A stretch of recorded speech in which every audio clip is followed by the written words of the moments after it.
Supreme কোর্টে বড় ধাক্কা খেল মমতা বন্দ্যোপাধ্যায়ের সরকার।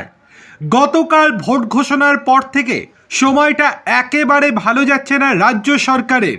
সব দিক থেকে ধাক্কা খাচ্ছেন মমতা বন্দ্যোপাধ্যায় এবং তার প্রশাসন।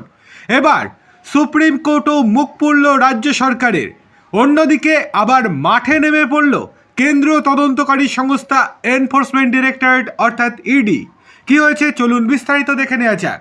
তার আগে আপনাদেরকে অনুরোধ, ভিডিওটি ভালো লেগে থাকলে লাইক, কমেন্ট, শেয়ার এবং সাবস্ক্রাইব করতে একদম ভুলবেন না। চলে আসি বিস্তারিত খবরে। বেলেডাঙ্গা হিংসাকাণ্ডে সুপ্রিম কোর্টে রাজ্যের ধাক্কা। বেলেডাঙ্গা কাণ্ডে সুপ্রিম কোর্টে খারিজ হয়ে গেল রাজ্যের আবেদন। হাইকোর্টের রায়ে কোনো হস্তক্ষেপ করল না শীর্ষ আদালত। এনআইএর নথি হস্তান্তর নিয়ে হাইকোর্ট নির্দেশ দিয়েছিল।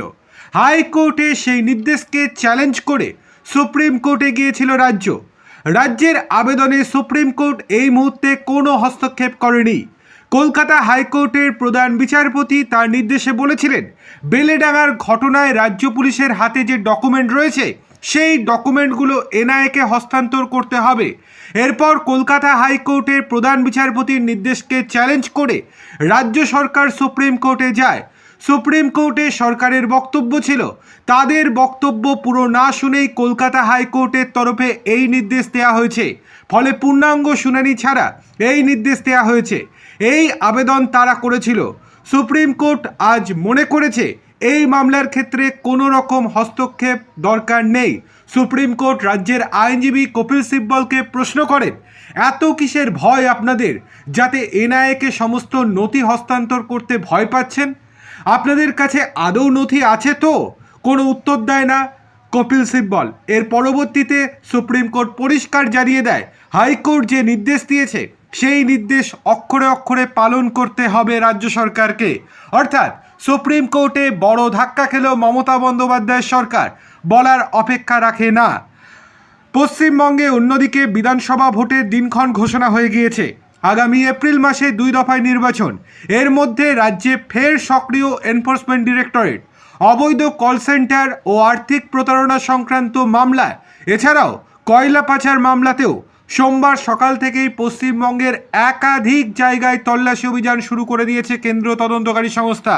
শিলিগুড়ি, হাওড়া, বিধাননগর এবং দুর্গাপুর সহ মোট 10টি স্থানে একযোগে অভিযান শুরু করে দিয়েছে তদন্তকারী সংস্থা। সোমবার ভোর থেকেই কেন্দ্রীয় বাহিনীর জওয়ানদের সঙ্গে তদন্তকারী আধিকারিকেরা বিভিন্ন জায়গায় পৌঁছে তল্লাশি অভিযান শুরু করেন।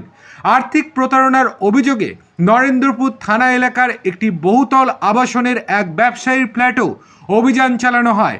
একই সঙ্গে বিধাননগরের সল্টলেক এলাকার 2টি আলাদা ঠিকানাতেও তল্লাশি শুরু করেছেন আধিকারিকেরা।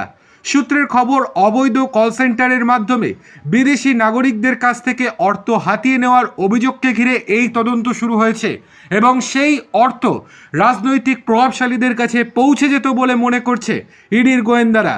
অন্যদিকে কয়লা পাচার মামলা নিয়ে রাজ্যে কার্যত অতি সক্রিয় ইডি। গত মাসেই ঝাড়খণ্ড আসানসোল তল্লাশি অভিযান চালিয়ে প্রথমবার কোনো ব্যবসায়ীকে গ্রেপ্তার করে তারা। এই মামলার সূত্র ধরে সম্প্রতি রাজ্যের একাধিক জায়গায় তল্লাশি অভিযান চালিয়েছে ইডি। আজকে আসানসোলের রানীগঞ্জ, জামুরিয়া সহ বিভিন্ন এলাকায় একযোগে হানা দিয়েছে তদন্তকারী সংস্থার বিশেষ দল। একাধিক কয়লা ব্যবসায়ীর বাড়ি ও গুদামে তল্লাশি অভিযান চালানো হয়।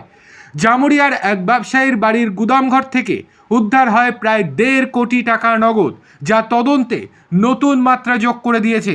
সুতরাং বলার অপেক্ষা রাখে না, রাজ্য সরকার সব দিক থেকে চাপে পড়ে গিয়েছে।